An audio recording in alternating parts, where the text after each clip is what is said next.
The CEO job, very much like the leadership that Drucker would say, I put the ethics in there because I want to be sure and get back to that. I had wonderful good fortune of working with Marvin Bower, who was the kind of founder of McKinsey. How many know who McKinsey is? I don't want to talk about it if you know. All right. It's a good place. And, you know, we think it's the leading management consulting firm in the world, but any of you with BCG or Bain or whatever might want to argue with me. But the one thing it did have is an incredible environment for ethics. Now, in my days, it was a lot smaller, and there was a terrifying, awful thing that happened with a Silicon Valley guy that you might have heard about. But I can just tell you, the second anything comes up that's at all ethically questionable, that person is gone. The same with UPS. UPS is that kind of company, even with 450,000 employees. The ethical environment is fantastic. That is so crucial if you want to hold and build people. When you're building a strategy, it's got to be articulated. The way I did it to make sure people understood it, whether it be investors or Wall Street or whatever, and certainly employees, is it was in the annual report every year. The strategy is posted in every factory around the world. Having a strategy and communicating it are two different things, and the communication is often fallen down, as I said. How to use your time. I'll just take a second on what I used to call the tyranny of the in-basket, and now we'll call it maybe the tyranny of email. But whatever it is, when you reach a certain level, and I'm assuming it's sort of middle management, and some of you, how many would like to be a CEO someday? How many wouldn't? It's an interesting choice. And not without value. But I always felt, life, you're too young to fully appreciate this, but it's not a dress rehearsal, it's the real thing. It goes by fast. And I always thought if you wanted to be in business, you ought to run something, you ought to run a business. That's simplistic. And you can get a lot of satisfaction out of servicing and working with people who run businesses. But give some thought to that idea. Here I am, I'm assuming you're in business or something related to that, although I know it's a school of management, not necessarily a school of business. The satisfaction of getting up in the morning and knowing that you're going to do what you think are the priorities is very real, very, I think, important to some of us, and that's what drove me.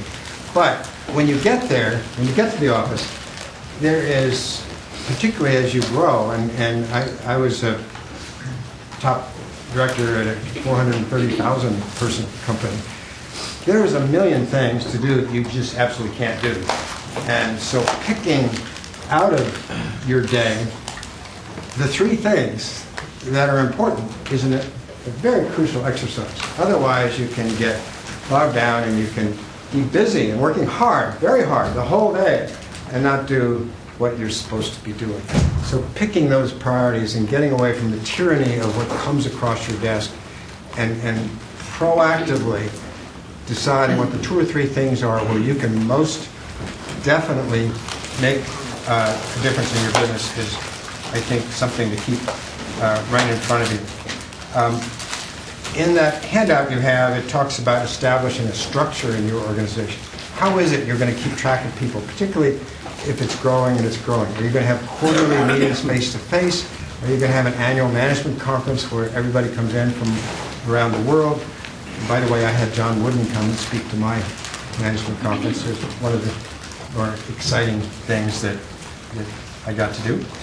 And then when you've got a structure and with no more reports coming in than you think you really absolutely need, and you look at that at all the levels, and you're kind of watching what's going on, then when you're running the organization, particularly as CEO, there are times when you have to do what I call the deep dive. You've got a problem that is sufficiently serious that in spite of the fact there's several levels between you and the problem, you want to go right in there and do that. There are a couple of values of the deep dive, the selective hands-on problem solving. One is that presumably it is an existential problem, one that would in fact make a huge difference going forward in the company. But secondly, it shows your organization, your troops, by example, that you know how to do it. I'll give you one example. During the Carter inflation, which most of you weren't even born when that happened, but trust me, this country had inflation of about 15% a year. Well, picture your 35-year-old CEO like I was, and you'd taken a lot of fixed-price contracts for gigantic valves that were for liquid natural gas, and the contract was with Exxon. And your net worth of the company was $4 million, and the value of the contract was about $10 million. And the inflation was such that just to make the valves, the cost of the raw material alone, the loss on that would be more than your net worth. Think about that. Okay, the loss on the contract was more than the $4 million, which was net worth. If we went ahead and did it as planned, well, the contract didn't foresee 15% inflation. Nobody foresaw 15% inflation. So the raw materials, and just the scrap metal alone, was enough to sink the ship. So what do? You go back to consulting? I thought that was very highly likely. Having bankrupted the company, maybe people wouldn't want my consulting advice either. But what did I do? I got a book on situation ethics from a guy written by a Episcopalian divinity theologian named Fletcher. And it talked about law and contracts covering almost everything except not everything.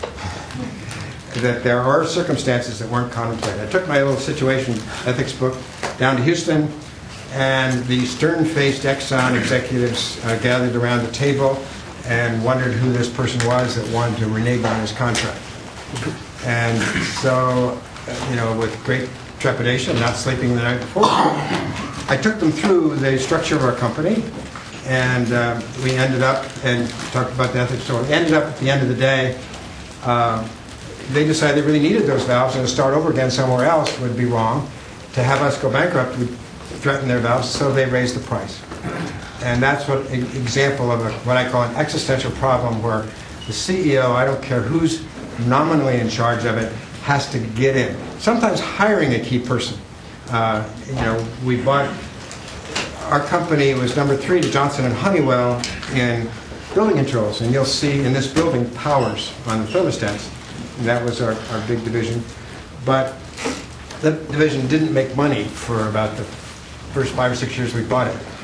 Getting deeply involved in recruiting, getting a new top management team in there. We had to replace everybody. That's something that, not that deep of a dive, but a pretty deep dive. So the CEO job changes all the time. I kind of hit the highlights, but I'm watching the time carefully. The partnership aspect of it, I shared a secretary with 3 other people. The business of knowing what the people down the line thought of their supervisors and what they thought of the top management. Very important, various ways to do that. The second, did anyone remember what I said was the first weakness of managers that I talked about? Pricing. Okay. I'll tell you what the second one is. It's a failure to manage confrontation properly. You've got somebody who's not performing. Typically what happens is somebody will tell somebody else, but nobody will have sat down with that person and said, hey, this is what you're not doing, this is what you need to do. It's a little better these days because of employment law and all that, but you can't fire anybody unless you told them first. And my rule was 6 months. Give them 6 months to change the behavior. If you don't sit down with them you're not being fair to them or to the company, and that example will be radiated around the company. They'll know that you walked in one day and you hired someone. So the fairness of the process is not just fairness for the individual, but it's fairness as demonstrated to the organization and forms a part of the culture of the organization. But there's so many people who defer, who postpone confrontation. And they'll come to me and they'll say, so-and-so, and this is awful, and blah, blah, blah. And I'll say, well, did you talk to the person? Well, no. And they say, well, there are two sides to every story. Another one on my mattress. You never agree with the first person that comes to you and says something wrong. You never think that that's the fact until you've seen the other side of the story. But confrontation, even on the board of UPS, I won't mention names here because they're all well-known people, but you have people who say, this is pretty awful, somebody ought to do something. And we're not moving fast enough in India, where all we're doing is talking about China. And we got 150 city pairs going in China, but India is growing just about as fast, and every presentation. I said, well, why didn't you say something at the board meeting? And there are people who just don't do that. They're really great off on the sidelines, but when it comes to stepping up into the game, they just don't do it. And there's a real value, I think, in doing that. In one case, I was on a board of a big paper company, and paper guys like paper, and they like big paper mills, and it's a terrible dog, low-margin business. And they came wanting to buy another paper company that was almost as big. And Goldman Sachs came in and they did all of the estimates of paper prices and everything to the high end, so it would make you want to do the deal. And even with all those estimates to the high end, it was only 12% DCF. So I said, for my money, I wouldn't do it. I was the only one. At the end of the time, so we voted 12-1, and I voted against the deal. People came up, you were really right.